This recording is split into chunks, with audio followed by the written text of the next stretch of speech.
প্রিয় মাতৃভাষা বাংলা কোথা থেকে উৎপত্তি লাভ করেছে? ভাষা কি উৎপত্তি লাভ করে নাকি মানুষের মতোই জন্ম নেয়? না, আসলে ভাষা উৎপত্তি লাভ করে না। ভাষা ধীরে ধীরে পাল্টে যায়। আমি একটা উদাহরণ দিই। যেমন আমরা যদি একটা বট গাছ দেখি, সে বট গাছের নিচে বলি বটতলা। সে বটতলাকে বলতে বলতে হয় বটতল, পরে পাল্টে গিয়ে আরো হয় বটতল। এভাবে করে ভাষা পাল্টে যায়, ভাষার ধ্বনি পাল্টে যায়। শুধু কি তাই? যেমন আমরা স্কুল শব্দটাকে স্কুল বলি, রিক্সাকে অনেকে রিক্সা বলে, লাফ দেওয়াকে ফাল দেওয়া বলে। এই যে এই শব্দগুলো ধ্বনিগুলো পরিবর্তন হয়ে যাচ্ছে, এভাবে ধীরে ধীরে ভাষা পাল্টে যায়। শুধু কি ধ্বনি পাল্টায়? না, আরো যদি বলি, ভাষার অর্থ পাল্টে যায়। আজকে আমরা স্মার্ট শব্দের অর্থ যে চৌকস বলি, সে এক সময় স্মার্ট শব্দের অর্থ ছিল যন্ত্রণা। আজকে কালের পরিবর্তনে সেটা হয়ে গেছে চৌকস।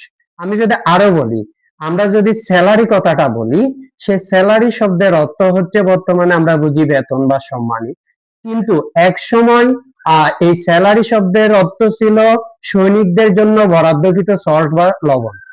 পরবর্তীতে সৈনিকদের জন্য যা কিছু বরাদ্দ করা হয় তাকেই স্যালারি বলা হচ্ছে। পরবর্তীতে সবার জন্য যে সম্মানের ব্যবস্থা করা হয় সেটাকেই স্যালারি বলা হচ্ছে। সুতরাং আমরা এটা বলতে পারি, ভাষার অর্থ, ভাষার ধ্বনি ধীরে ধীরে বিবর্তিত হতে থাকে, এবং বিবর্তিত হতে হতে একসময় এমন একটা রূপ লাভ করে যেটা পরবর্তীতে চেনা যায় না, তখন হয়ে যায় অন্য একটি ভাষা। আমার ভাষাও কিন্তু এভাবেই বিবর্তনের মধ্য দিয়ে লাভ করেছে। কিন্তু আমি এর মধ্যে একটা উল্লেখ করিনি বিষয়, যে ভাষা আসলে পণ্ডিত বা উচ্চশিক্ষিত ব্যক্তিবর্গের মুখে খুব একটা বেশি পাল্টায় না, পাল্টায় হচ্ছে খুব অশিক্ষিত অল্প শিক্ষিত মাঝে। যেমন পণ্ডিত ব্যক্তিরা উল্লিখিতকে উল্লেখিত বলবে না, যে তারপর আমরা যে জন্মবার্ষিকী বলি, জন্মবার্ষিককে জন্মবার্ষিকী বলবে না। পণ্ডিত ব্যক্তিরা আসলে এই ধরনের ভুলগুলো বলে না, অল্প শিক্ষিত এবং অশিক্ষিত মানুষরাই ভুল বলে, এবং তাদের মুখে কিন্তু ভাষা পরিবর্তন হয়ে যায়। তো আমাদের বাংলা ভাষার উৎপত্তি কোথায় থেকে লাভ করেছে, আমি যদি সেটা একটু দেখাতে চাই। আমরা বাংলা ভাষার ইতিবৃত্ত ডক্টর মোহাম্মদ শহীদুল্লাহ যে বাংলা ভাষার ইতিবৃত্ত নামে যে বইটি লিখেছেন, সেই বই থেকে একেবারে আদ্যোপান্ত ভাবে আমরা পুরাপুরি ভাবে জেনে নিব কোথায় থেকে আসলো আমাদের এই বাংলা ভাষা। তো বাংলা ভাষার গদ্যের সূচনা ঘটেছে 1801 সালে, যখন ফোর্ট উইলিয়াম কলেজ স্থাপন করা হয়। ফোর্ট উইলিয়াম কলেজে বাংলা বিভাগ প্রচলন করা হয়। উইলিয়াম কেরি এবং তার নেতৃত্বে মৃত্যুঞ্জয় বিদ্যালঙ্কার, রামরাম বসু ইত্যাদি ইত্যাদি কয়েকজন পণ্ডিত মিলে প্রথম গদ্যের প্রচলন শুরু করে। তখন থেকে চিন্তা আসে মানুষের মাথায়, আসলে আমাদের এই মাতৃভাষা বাংলা কোথা থেকে জন্ম লাভ করেছে। তখন আসার পরে আমরা মূলত তিনটা মতবাদ পাই। তিনটা মতবাদের মধ্যে প্রথম মতবাদটা ছিল বাংলা সংস্কৃতের দুহিতা। অর্থাৎ সংস্কৃত জানা পণ্ডিতরা বলেছিলেন যে বাংলা ভাষা উৎপত্তি লাভ করেছে সংস্কৃত থেকে। তারা কেন এই কথাটা বলেছিলেন, তার কারণ হিসেবে যদি আমরা একটু দেখি, তার কারণ হিসেবে মূলত ছিল আহ বাংলায় যে ভাষাগুলো বা শব্দগুলো রয়েছে, তার মধ্যে উৎস অনুসারে শব্দকে আমরা সাধারণত 5 ভাগে ভাগ করি: তৎসম, অর্ধ তৎসম, দেশি বিদেশি, তদ্ভব দেশি বিদেশি। তো তৎসম অর্থাৎ তার সমান, সংস্কৃতের সমান, আর অর্ধ তৎসম মানে সংস্কৃত থেকে কিছুটা বিবর্তিত, আর তদ্ভব হচ্ছে প্রাকৃত ভাষায়, সংস্কৃত থেকে প্রাকৃত ভাষায় বিবর্তনের মধ্যে দিয়ে এসেছে। সুতরাং 90 ভাগ শব্দ, অর্থাৎ তৎসম শব্দ বলা হতো তখন 25% এর মতো, আর 5 ভাগ শব্দ হচ্ছে, শতকরা 5 ভাগ শব্দ ছিল অর্ধ তৎসমের মতো, আর প্রায় আনুমানিক 60 ভাগ শব্দ ছিল তদ্ভব শব্দের মতো। যার কারণে তারা বলল যে বাংলা হচ্ছে সংস্কৃতের দুহিতা, অর্থাৎ সংস্কৃতের কন্যা হচ্ছে বাংলা। এই কন্যাটা দুষ্ট প্রকৃতির কন্যা, মায়ের কথা না শুনে শুনে বদলে গেছে, মায়ের কথা না শুনে শুনে বকে গেছে। আহ কিন্তু পরবর্তীতে এই মতটিও আর টেকেনি। আমাদের স্যার জর্জ গিয়ারসন নামে একজন পণ্ডিত ছিলেন, তিনি বাংলা ভাষায় অনেক গবেষণা করেছেন। এরপরে ডক্টর সুনীতি কুমার চট্টোপাধ্যায়, তারা বললেন যে বাংলা সংস্কৃতের দুহিতা নয়, বাংলা বরং প্রাকৃত ভাষা থেকে এসেছে। সংস্কৃত আসলে কোনো ভাষারই কোনো সময়েই সংস্কৃত ভাষা থেকে বিবর্তিত হয়ে আর কোনো ভাষা উৎপত্তি লাভ করেনি। তো আমরা পুরোপুরি যদি কথা বলতে যাই, আমরা ডক্টর মোহাম্মদ শহীদুল্লাহর এই মতটা নিব। তার আগে একটু কথা বলে নি, ডক্টর মোহাম্মদ শহীদুল্লাহ সংস্কৃত থেকে যে বাংলা ভাষা বিবর্তন লাভ করেনি সেটা নিয়ে তিনি কি মত দিয়েছেন। সেটা নিয়ে তিনি বলেছেন যে সংস্কৃত আসলে সাধারণ মানুষের মুখের ভাষা কখনোই ছিল না। সাধারণ মানুষের মুখের ভাষা যদি সংস্কৃত থাকতো তাহলে এই ভাষাটি পাল্টাতো। আমি কিছুক্ষণ আগেও বলেছি, অল্প শিক্ষিত বা অশিক্ষিত মানুষ যদি কোনো ভাষায় কথা না বলে তাহলে সেই ভাষা কখনো পাল্টাবে না। কারণ ভাষা পাল্টাতে গেলে অবশ্যই অল্প শিক্ষিত এবং অশিক্ষিত মানুষের মুখেই ভাষাটা থাকতে হবে। পণ্ডিত ব্যক্তিরা ব্যাকরণও ভুল করবে না, ধ্বনিতেও ভুল করবে না, সুতরাং তাদের মুখে ভাষা পাল্টানোর সম্ভাবনা নেই। তো সংস্কৃত আসলে কোথা থেকে এসেছে? বৈদিক থেকে সংস্কৃত এসেছে। বৈদিক মানে বেদের ভাষা, সে বেদের ভাষাটাকে সংস্কার করে সংস্কৃত করা হয়েছে। সে সংস্কৃত ভাষাটা কিছুটা পাল্টে যায়। আমি যদি এখানে দেখানোর চেষ্টা করি, বৈদিক ভাষাটা কিছুটা সংস্কার করা হয় এবং সেই সংস্কার করা ভাষাটাই সংস্কৃত। পরে এই সংস্কৃত ভাষাটা জনসাধারণের মুখে এটা বলতে দেওয়া হয়নি। সুতরাং আমরা বলতে পারি সংস্কৃত নামে আসলে কোনো যুগ ছিল না, বরং সংস্কৃত থেকে কোনো ভাষাই উৎপত্তি লাভ করেনি। আর সংস্কৃত ভাষাটা গ্রন্থের মধ্যে সীমাবদ্ধ ছিল, মুনি ঋষি বা পণ্ডিত ব্যক্তিবর্গের গ্রন্থ লেখার জন্য সীমাবদ্ধ ছিল, এটা থেকে কোনো ভাষার উৎপত্তি লাভ করেনি। আহ যদি উদাহরণ হিসেবে কিছু কথা বলি, যেমন আজকে আমরা যে বাপ বলি, মা বলি, বোন বলি, গুরু বলি, নাক বলি, হাত বলি, আমি দেখাচ্ছি বিষয়গুলো, হাত, পা, তারপর গাছ বলি, এই যে শব্দগুলো আমরা পাচ্ছি, এই শব্দগুলো যদি আমরা একটু দেখাতে চাই, যদি এগুলো আমরা সংস্কৃত ভাষায় বলি তাহলে সংস্কৃত ভাষায় সেই শব্দগুলো হচ্ছে যথাক্রমে পিতা, মাতা, ভগিনী, গো, নাসিকা, হস্তপদ ইত্যাদি ইত্যাদি, বৃক্ষ ইত্যাদি। তো এই শব্দগুলো থেকে আসলে কখনোই বিবর্তিত হয়ে বাপ মা হয়েছে বলে মনে হয় না। কিন্তু প্রাকৃত ভাষায় তার কিছু রূপ ছিল, যেমন বপ্প, মা, তারপর বহিনী, ঠিক আছে, এই নক্য ইত্যাদি ইত্যাদি যে শব্দগুলো ছিল, সেই শব্দগুলো এগুলো প্রাকৃত ভাষায় ছিল। সেই শব্দগুলো পরবর্তীতে বিবর্তিত হয়ে কিন্তু উৎপত্তি লাভ করেছে বাপ, মা, বোন ইত্যাদি। সুতরাং প্রাকৃত ভাষা থেকেই বাংলা ভাষার উৎপত্তি লাভ করেছে, সংস্কৃত ভাষা থেকে নয়। আরো যদি বলি, যেমন আমরা আজকে একটা কথা বলি তুমি আছো, সেই শব্দটা সেই বাক্যটা আহ সংস্কৃতে ছিল ইয়ংস্ত। ইয়ংস্ত, তো ইয়ংস্তটা কিন্তু পরিবর্তিত হয়ে তুমি আসো হয়েছে এমন মনে হয় না। বরঞ্চ আমরা যদি প্রাকৃত ভাষায় যাই, যেমন পালি ভাষায়ও আছে, সে প্রাকৃত ভাষায় ছিল তুম হে অচ্ছত, ঠিক আছে। সেখান থেকে পরবর্তীতে প্রাচীন বাংলায়ও আমরা দেখি যে তুম হে আছো, তারপর তুমি আসো, ধীরে ধীরে বাংলায় তুমি আসো এভাবে রূপান্তর লাভ করেছে। আমরা যে আহ চর্যাপদ পেয়েছি, সে চর্যাপদের মধ্যেও কিন্তু প্রাচীন বাংলার রূপ দেখি। এরপরে আমরা যে আহ শ্রীকৃষ্ণ কীর্তন কাব্য পেয়েছি, সেই শ্রীকৃষ্ণ কীর্তন কাব্য মধ্য বাংলা, মধ্যযুগের যে বাংলা সেটাও দেখি, সেখানে তুমি তম্মে কথাগুলো খুব বেশি প্রচলিত ছিল। সেগুলো আমরা শ্রীকৃষ্ণ কীর্তন কাব্য পড়লেই বুঝতে পারবো।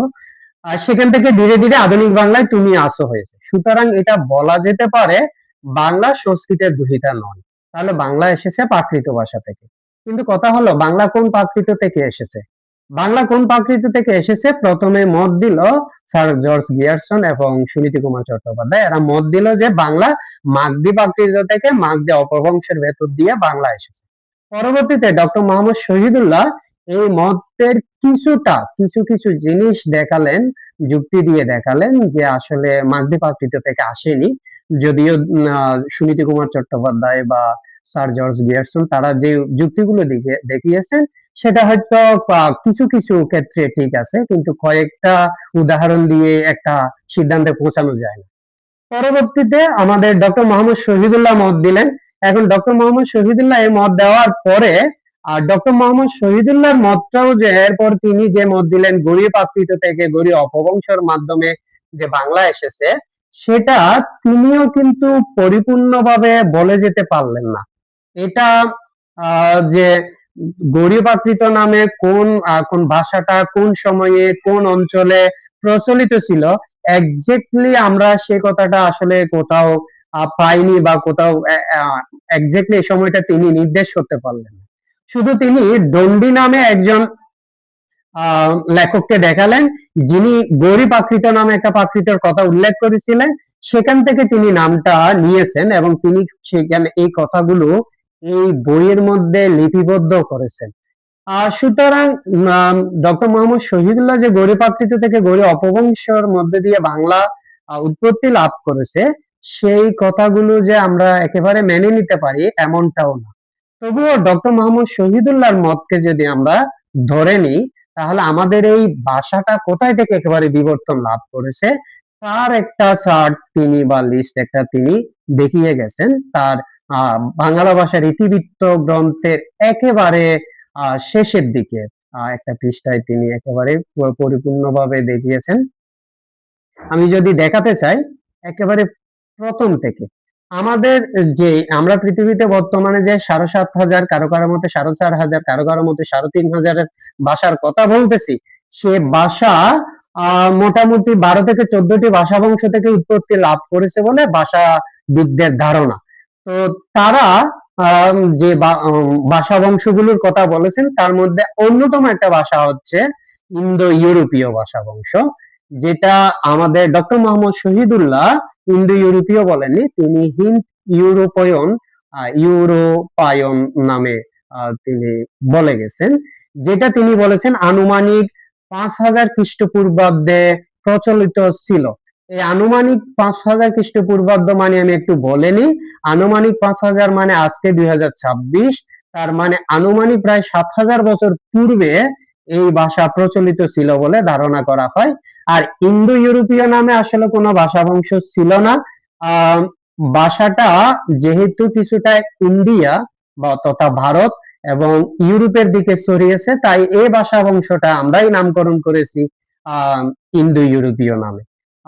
এই নামে কোনো ভাষা বংশ ছিল বলে ছিল না, তবে এটা নামকরণ করা হয়েছে। ধারণা করা হয় ককেশাস যে পর্বত অঞ্চল রয়েছে, সে পর্বত অঞ্চলের দিকে এই ভাষাটার মূল উৎপত্তি ছিল। আচ্ছা, তো আমরা যদি এই ভাষার বিবর্তন লক্ষ্য করি, আমরা দেখতে পাবো ভাষাটি একটি ক্যান্তম এবং শতম ক্যান্তম বা শতম দুটি ভাষা গোষ্ঠী নামে পরবর্তীতে বিভক্ত হয়ে যায়।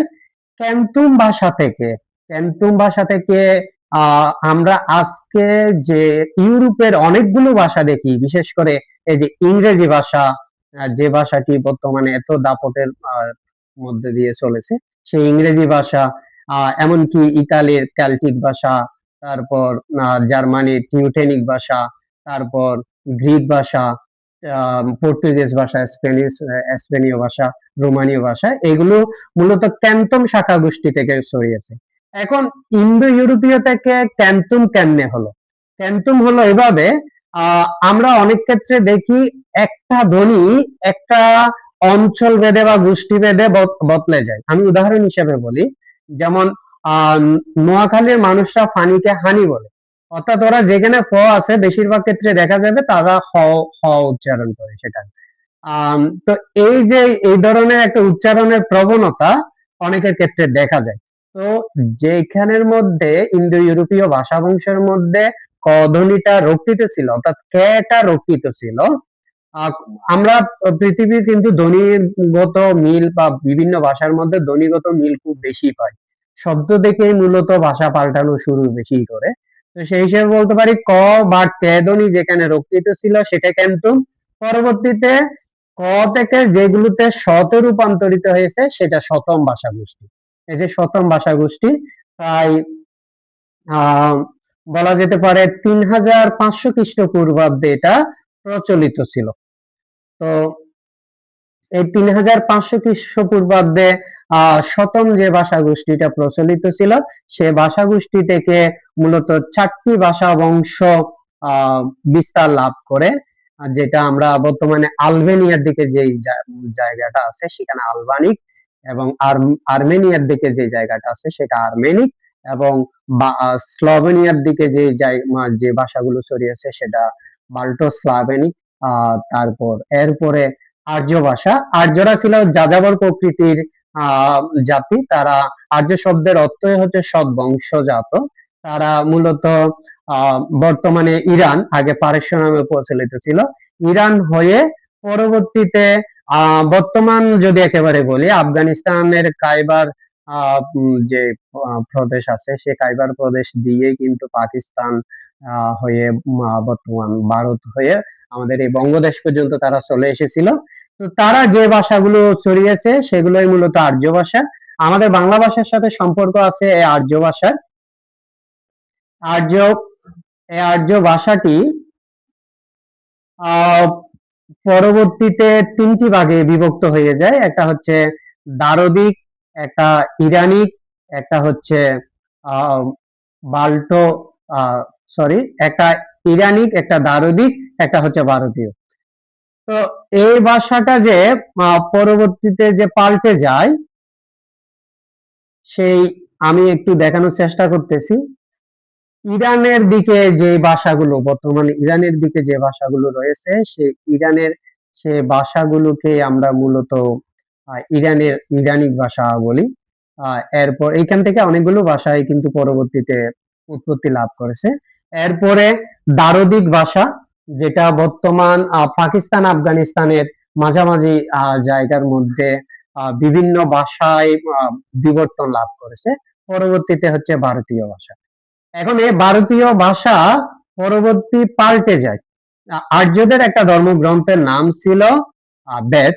আমরা জানি বেদ 4 ভাগে বিভক্ত ছিল: ঋগ্বেদ, সামবেদ, যজুর্বেদ, অথর্ববেদ। তো এই এই 4টি বেদ লেখার জন্য যে মুনি ঋষিরা বা তারা এগুলো মুখে বলতো, সেই যে ভাষাটা ব্যবহার করতো, উচ্চ মার্গের যে ভাষাটা, সেটাই মূলত বৈদিক ভাষা। পরবর্তীতে এই বৈদিক ভাষাটা কিছুটা পরিবর্তন করা হয়। সেটা পরিবর্তন করে সংস্কার করে এই ভাষাটা উৎপত্তি লাভ করে সংস্কৃত। যখন পণ্ডিত বর্গরা সংস্কৃত দিয়ে গ্রন্থ লিখত, মুনি ঋষিরা, তখন সাধারণ মানুষরা যে ভাষায় কথা বলতো সেটাই ছিল প্রাচীন প্রাচ্য ভারতীয় আর্য ভাষা।